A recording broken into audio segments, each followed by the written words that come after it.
Hi, in this video, I will be showing you problem number 61 of chapter 5 section 4 from the practice exam. The acceleration function in meters per second square and the initial velocity are given for a particle moving along a line.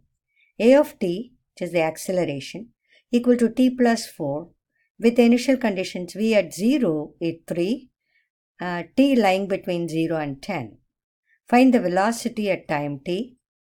Find the distance traveled during the given time interval.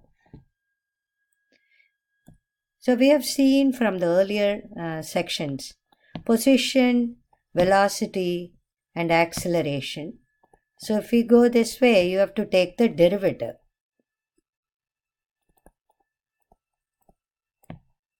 If you go the reverse way, then you have to do the antiderivative or the integral.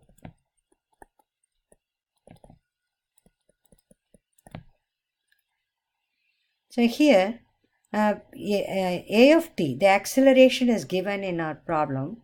Now we are going to find out what the velocity is. So we are going from acceleration to velocity, which means we have to get the antiderivative or the integral. So let's start up with a of t given in the problem, which is t plus 4. Then the velocity is integral of t plus 4. Then it's asked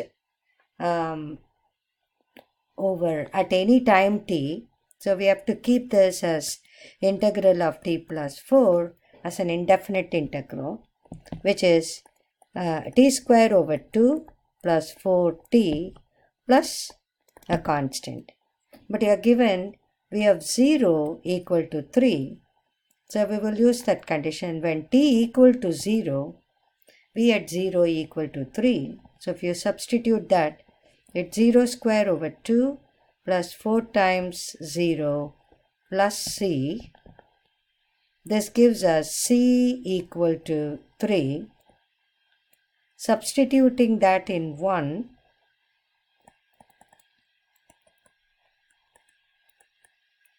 we get v of t at any time t, or the velocity at any time t is given by t square over 2 plus 4t plus c. C can be replaced by 3. Being velocity, it has to be written as meters per second because the acceleration is given as meters per second square. So that answers the first part of the question. Let's try the second part, which is the distance traveled during the given time interval. The given time interval is 0 to 10. The distance traveled is the integral of absolute of the velocity or the speed dt in the interval 0 to 10.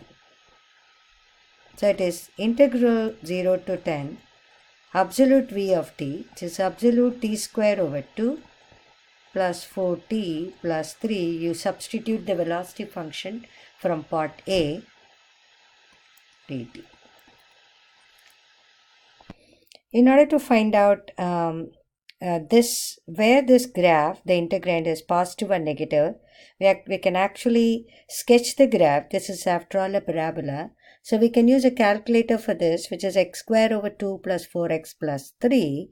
And then if I graph that, it's showing a graph like this. But we have to consider only the graph in the interval 0 to 10, which is in the first quadrant. In the first quadrant, the entire graph is above the x-axis or above the t-axis, so it's always positive. So we can assume that the entire graph in the interval 0 to 10 is positive. So we can actually take the absolute value of the integrand, absolute value of v of t, to be equal to v of t itself in this particular case. Otherwise, you have to actually see where the graph is positive and where the graph is negative and split the integral into 2 or 3 parts accordingly. So in this case, absolute v of t equal to v of t on 0 through 10. So we are going to take integral 0 to 10. We are going to just remove the absolute sign here, which is t square over 2 plus 4t plus 3 dt. So now you integrate and then use the upper limit and the lower limit. So which is 1/2, which is a constant, and then integral of t square, which is t cube over 3 plus 4 t square over 2 plus 3t between the limit 0 and 10. If you simplify this result, it becomes 500 over 3 plus 230, which is 1190 over 3. Being distance, you have to say it is meters. Hope this video helps.